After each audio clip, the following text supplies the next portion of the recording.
Me querer que é passo positivo que Aruba, apesar que a situação está difícil, nós escolhemos, nós fazemos escolhência para vir com instrumento para melhorar a maneira como nós governamos o país, para também ter quadro de transparência, e também tool, não somente para o governo tomar uma melhor decisão, mas também para, por exemplo, o parlamento, que sua tarefa principal está para controlar o governo, tem tools na disponibilidade, para controlar a decisão que o governo toma. E aí, me está no parlamento para explicar o processo de NSS na membro do parlamento e explica também que isso aqui está tool, instrumento também para o mesmo membro do parlamento por controlar o governo de uma forma mais efetiva e de uma forma mais dinâmica. E por isso a reunião vai bom, tem interesse de vários parlamentares, não contente para mirar com a direção que o governo também. E o motivo aqui, eu decidi também para durante a conferência de imprensa, 13 pessoas que está liderar o processo de NSS para dar uma explicação. O senhor Desiree Helder, que acurato, também dar uma apresentação para assim, o povo de Aruba por compreender um pouco mais melhor o que o NSS está,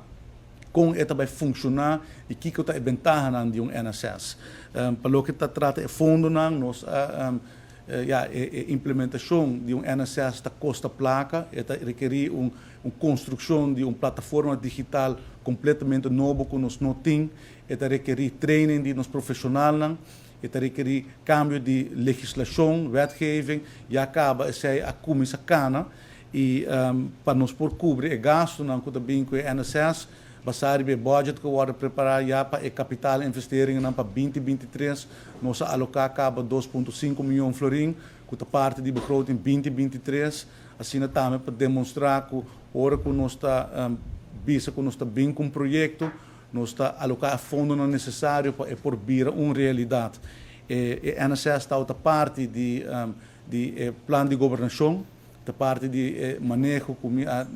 delinear para o ministério. E também está projeto que já acaba de identificar, por exemplo, o landspaket, ele vai identificar o masterplan, o plano nacional estratégico, pois está projeto que não é bem fechado, mas é projeto que está bom pensar e é necessário para melhorar a qualidade de governação no nosso país. Então, assim também nós está demonstrar que hora que nós está pondo meta na nos dilante, hora que põe meta na riba papel, nós está cumprir com e nós está alocar fundo e expertise para fazer uma realidade. Interesse de parte de Holanda para o NSS também está grande e de quadro está também em landspaket e tem atenção de Holanda sobre tool que Holanda também está reconhecer que por ajuda nós para melhorar a maneira como nós governamos nosso país, a maneira como nós tomamos decisão. E de quadro Holanda já informar-nos que nós vai contribuir com 695 mil euros para o projeto aqui, e o qual é uma suma bastante grande, e nós estamos contentes com isso, e nós queremos que o processo por bem mais assistência técnica também.